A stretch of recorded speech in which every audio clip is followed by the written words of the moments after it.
Imagine a world where lineage, wealth, and social standing aren't passed from father to son, but from mother to daughter. A world where family ties are woven with a special thread, honed over centuries, where the feminine principle is not just the source of life, but the very core of society. We're heading to the Pacific archipelago of Palau, a cluster of islands scattered across the western Pacific Ocean, to lift the veil on one of history's most amazing and intriguing chapters, the system of matrilineal inheritance, which here in Palau remains a living tradition, shaping the destinies of generations. Why is it that in most cultures worldwide, men are considered the continuers of the family line, the keepers of the name and inheritance?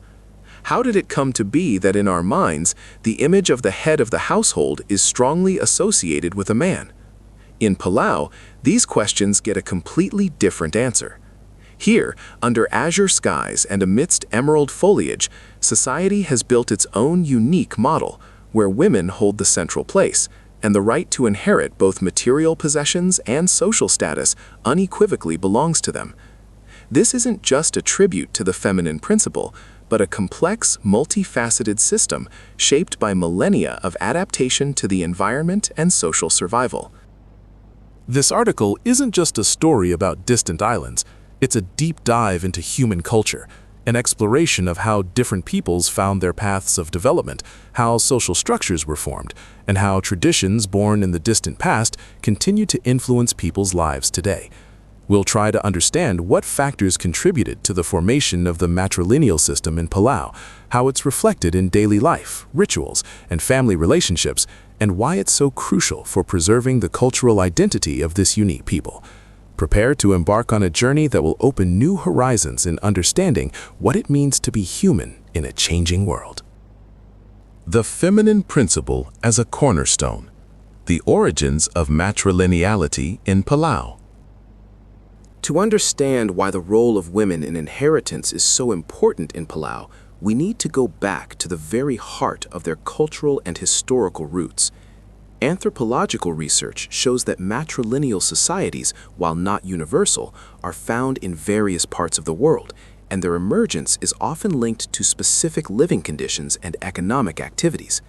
In Palau, as in many other island cultures, factors such as reliance on marine resources, developed fishing and agriculture, and the need to maintain close social ties within the community played a key role. In societies where the primary sustenance was obtained from the sea and the land was cultivated collectively, the ownership and transfer of resources took on special significance. If we imagine that men spent most of their time at sea, hunting and fishing, their connection to the land and a permanent place of residence might have been less strong. Meanwhile, women, remaining on the island, engaged in agriculture, growing food, and were also the keepers of the hearth, and, importantly, the keepers of knowledge about land plots and their use. Imagine that the land, the main source of sustenance and the foundation of prosperity, is passed down from generation to generation. If women were closely connected to the land, cultivated it, and were responsible for the harvest, then the logical and natural step would be to pass this right of ownership and use from mother to daughter. This allowed for the continuity of agricultural activities, ensuring the stability and prosperity of the family. Thus, matrilineality in Palau likely arose as an adaptation to specific living conditions, where women's labor and connection to the land were vital for the survival and well-being of the entire community. Furthermore, it's important to understand that matrilineality is not just a way of transferring property. It's an entire system of social relations in which women hold leading positions in the management of the family and community. This means they not only inherit land, but also make important decisions concerning their family's life, participate in public life, and influence the development of their people. This creates a unique social dynamic where female wisdom and leadership qualities play a paramount role. Comparison with other cultures also helps shed light on this phenomenon. In some African cultures, for example, matrilineal inheritance was also common, and its causes were often linked to men going to war or on long journeys, leaving women to manage the household and land. In India, in some tribal communities, matrilineality also existed. These examples show that matrilineal systems are not an exception, but rather one of the possible ways human societies have developed, dictated by specific historical, economic, and environmental conditions. In Palau, this system has apparently evolved over millennia, forming a unique social fabric where the female line is the very thread that connects the past, present, and future. It's not just the transfer of property, but the transfer of responsibility, knowledge, and power that ensures the stability and continuity of life on the island. Rites of passage and social roles. How matrilineality shapes life. The system of matrilineal inheritance in Palau has a profound impact on all aspects of life, from the earliest stages of growing up to the formation of mature social roles. It's not a static system, but a living organism that constantly adapts and evolves, reflected in various rituals and traditions. One of the key moments in everyone's life is the transition from childhood to adulthood. In Palau, as in many other cultures, these transitional periods are marked by special rituals that signify a change in social status and the acceptance of new responsibilities. In a matrilineal society, these rituals naturally have their own specificities. For young men entering adulthood, the transition might involve more active participation in public life, or learning skills that will enable them to serve their families and communities later on. Although they don't inherit land or titles, their role in maintaining the family's well-being and protecting common interests remains important. This often includes training in warfare, navigation, or crafts that generate income. For young women entering maturity, transitional rituals are often linked to preparing for the role of keeper of the family hearth and future heiress. This can include training in traditional crafts like weaving and clothing making, or preparing to manage a household and land holdings.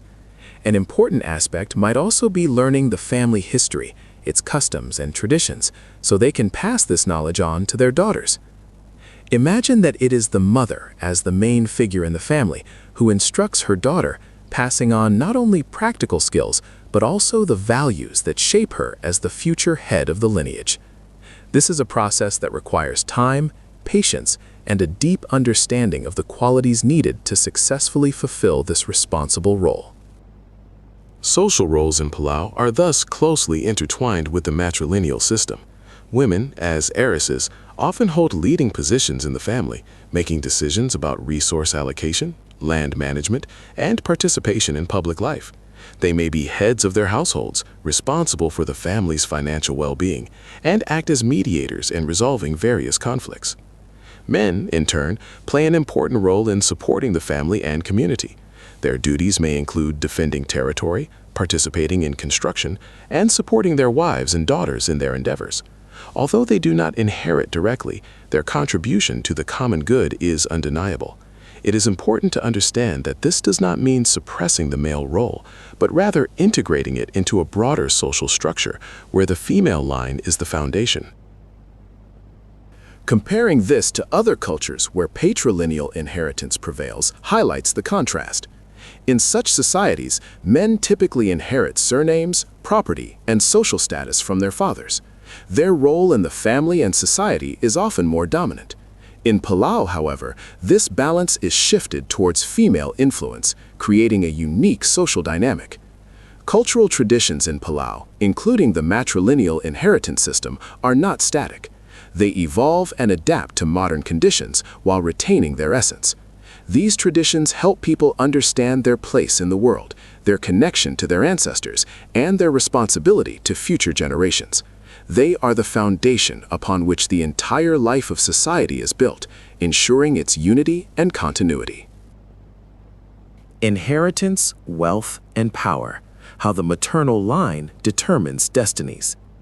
In Palau, the transition from one generation to the next is not just a change of faces.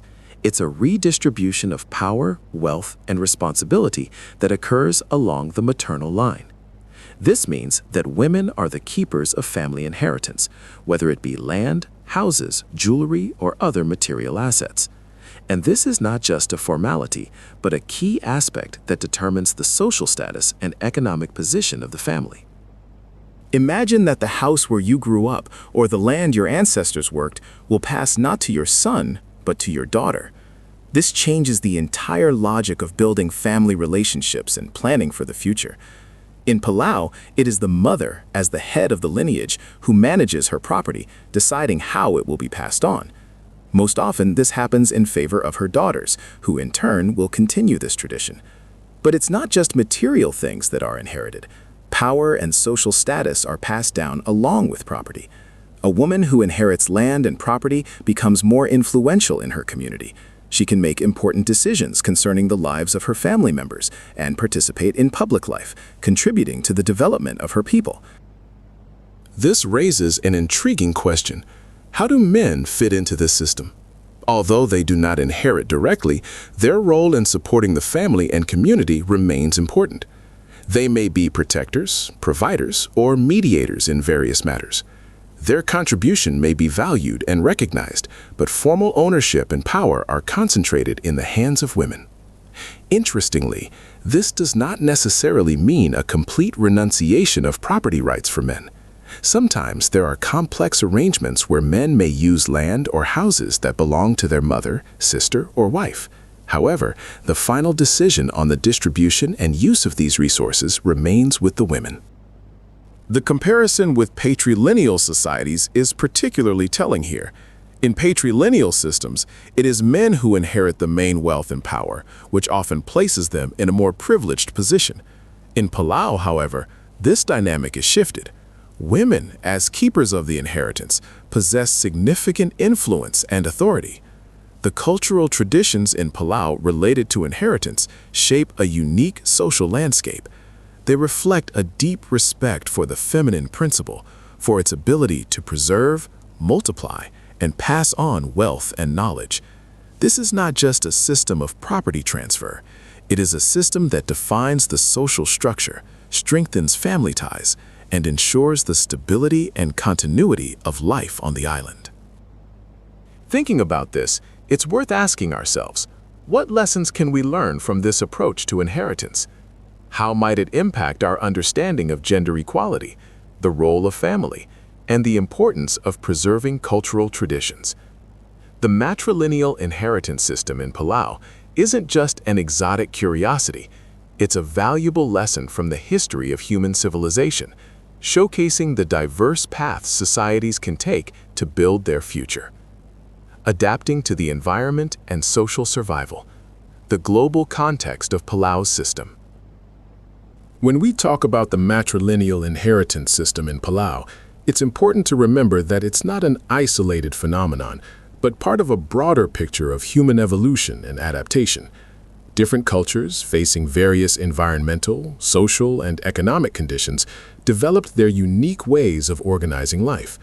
Matrilineality in Palau is one such unique social adaptation that has helped this people survive and thrive for millennia. Imagine living on a small island where resources are limited and survival depends on the coordinated efforts of the entire community. In such conditions, any system that ensures stability, predictability, and efficient resource distribution would have an advantage. The matrilineal system, where key resources like land are passed down through the female line, could have contributed to such stability. Why the female line specifically? As mentioned, in societies focused on marine resources or agriculture, women often played a central role in maintaining the household and ensuring food security. While men might have spent much of their time at sea, women remained on land, cultivating crops, caring for children, and maintaining ties to the home. In these circumstances, passing down inheritance through women logically supported this stability. This doesn't mean men didn't play an important role. Their roles might have involved protection, hunting, or trade. But from the perspective of long-term resource preservation and management, the female line could have proven more effective. Comparisons with other cultures that had matrilineal or mixed inheritance systems support this idea. In various parts of the world, from Polynesia to South Asia, anthropologists have discovered societies where women held significant positions in inheritance. These examples show that matrilineality isn't rare, but rather one of the possible developmental paths for human societies, dictated by adaptation to specific environments. For instance, in some Melanesian cultures, characterized by island communities with limited resources, tendencies toward matrilineal inheritance were also observed. This helped maintain stability and avoid conflicts related to land division. It's important to understand that matrilineality in Palau isn't a static system. It has evolved and adapted to changing conditions. Modern challenges like globalization, urbanization, and climate change can influence traditional systems. However, deeply rooted cultural traditions, such as matrilineal inheritance, often persist because they are an integral part of a people's identity. Understanding Palau's matrilineal system allows us to see just how diverse the developmental paths of human societies can be. It reminds us that there isn't one single right way to organize life, and that every culture, every society has its own unique history and its own unique solutions. Thus, the matrilineal inheritance system in Palau is not merely a cultural curiosity, but an example of how human communities, in the process of adapting to their environment and striving for social survival, can create remarkably effective and sustainable models for organizing life. This system, imbued with the call of the mother, continues to shape the destinies of generations, preserving the unique heritage of the Palau Islands. Conclusion: Palau's lessons for the modern world. Our journey through the world of matrilineal inheritance in Palau is coming to an end, but its echoes will resonate for a long time.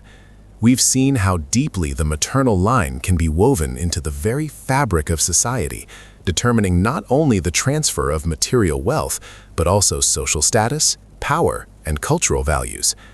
This system, shaped by millennia of adaptation to the environment and the pursuit of social survival, offers us a unique perspective on the diversity of human cultures and developmental paths. In Palau, where inheritance flows from mother to daughter, we observe not just an economic model, but a holistic philosophy of life. It highlights the role of women not only as keepers of the hearth, but also as active participants in public life, making important decisions and shaping the future of their people. This challenges many conventional notions about gender roles and power structures, offering an alternative yet equally viable model. What lessons can we draw from this experience? Firstly, it's the realization that there are various equally successful ways to organize society. Our understanding of normal is often based on our own cultural experiences, and encountering systems like Palau's matrilineality broadens our horizons and teaches us tolerance and openness. Secondly, it's an understanding of the importance of adaptation. Cultural traditions are not static. They evolve, adjusting to changing conditions, and it is this ability to adapt that allows societies to maintain their viability. Palau's matrilineal system is a prime example of such an adaptive strategy. Thirdly, it's a reevaluation of the role of women in society. The history of Palau reminds us